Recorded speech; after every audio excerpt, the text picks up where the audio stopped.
എൻ്റെ ബിസിനസ്സിനെ ആളുകളിലേക്ക് എത്തിക്കാനും പിന്നെ ഈ പൊട്ടൻഷ്യൽ കസ്റ്റമേഴ്സിനെ കണ്ടുപിടിക്കാനും ഓർഗാനിക് മാർക്കറ്റിംഗ് ആണോ അതോ പെയ്ഡ് മാർക്കറ്റിംഗ് ആണോ നല്ലത്? ഈ ഓർഗാനിക് മാർക്കറ്റിംഗ് എന്ന് പറയുന്നത് നമ്മൾ ഈ പേയ്മെന്റ് ഒന്നും ചെയ്യാതെ നമ്മുടെ ബ്രാൻഡ് പ്രൊമോട്ട് ചെയ്യുന്ന ഒരു രീതിയാണ്. ഫോർ എക്സാമ്പിൾ നമ്മൾ പോസ്റ്റ് ഇടുന്നു, അതുപോലെ തന്നെ നല്ല നല്ല റീൽസ് ഇടുന്നു. ഇതിലൂടെയൊക്കെ നമുക്ക് നല്ലൊരു ഫോളോവേഴ്സ് ഗ്രോത്ത് ഉണ്ടാവും.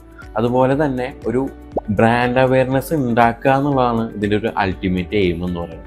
ഇത് വർക്ക് ചെയ്ത് വരാൻ കുറച്ച് സമയം എടുക്കും, പക്ഷെ നമ്മുടെ പേജ് കണ്ടിട്ട് ഒരു ട്രസ്റ്റ് വരാനും അതുപോലെ തന്നെ ലോങ് ടൈമിലേക്ക് ഒരുപാട് കസ്റ്റമേഴ്സിനൊക്കെ അക്വയർ ചെയ്യാനൊക്കെ വളരെയധികം ബെനിഫിറ്റ് ഉള്ള ഒരു പരിപാടിയാണ് ഈ ഓർഗാനിക് മാർക്കറ്റിംഗ് എന്ന് പറയുന്നത്. പെയ്ഡ് മാർക്കറ്റിംഗ് എന്ന് പറയുന്നത് ഇപ്പോൾ നമ്മൾ മെറ്റയിലേക്ക് അല്ലെങ്കിൽ നമ്മളൊരു പേയ്മെന്റ് കൊടുത്തിട്ട് നമ്മുടെ ബ്രാൻഡ് പ്രൊമോട്ട് ചെയ്യുന്ന ഒരു പരിപാടിയാണ്. ഇപ്പോൾ ഇതിൻ്റെ ഒരു എക്സാമ്പിളായിട്ട് ഇപ്പോൾ നമ്മൾ സോഷ്യൽ മീഡിയയിലൊക്കെ പരസ്യം കാണുന്നതും അതുപോലെ തന്നെ ഇൻഫ്ലുവൻസർ മാർക്കറ്റിംഗ്, ബ്രാൻഡ് കൊളാബറേഷൻ, ഇതൊക്കെ പെയ്ഡ് മാർക്കറ്റിങ്ങിനാണ് വരിക.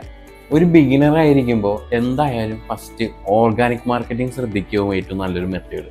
ഇത് നിങ്ങളുടെ പേജിൻ്റെ നല്ലൊരു ഫൗണ്ടേഷൻ ഉണ്ടാക്കാനും പുതിയ ഓഡിയൻസിനെ കണ്ടുപിടിക്കാനും അതുപോലെ നമ്മുടെ ഉള്ള ഫോളോവേഴ്സിന് ഒരു ട്രസ്റ്റ് ബിൽഡ് ചെയ്യാനും ഒക്കെ ഈ ഓർഗാനിക് മാർക്കറ്റിംഗ് സഹായിക്കും. കൺസിസ്റ്റൻ്റ് ആയിട്ട് കണ്ടന്റ് ഇട്ടതിന് ശേഷം പിന്നീട് നിങ്ങളുടെ ടാർഗറ്റ് ഓഡിയൻസിനൊക്കെ മനസ്സിലാക്കി കുറച്ച് ഫോളോവേഴ്സൊക്കെ വന്നാൽ പിന്നീട് നിങ്ങൾക്ക് പെയ്ഡ് മാർക്കറ്റിംഗ് ഉപയോഗിച്ച് ഇപ്പോൾ ഉള്ള റീച്ചിനെ സ്കെയിലപ്പ് ചെയ്യാൻ പറ്റും.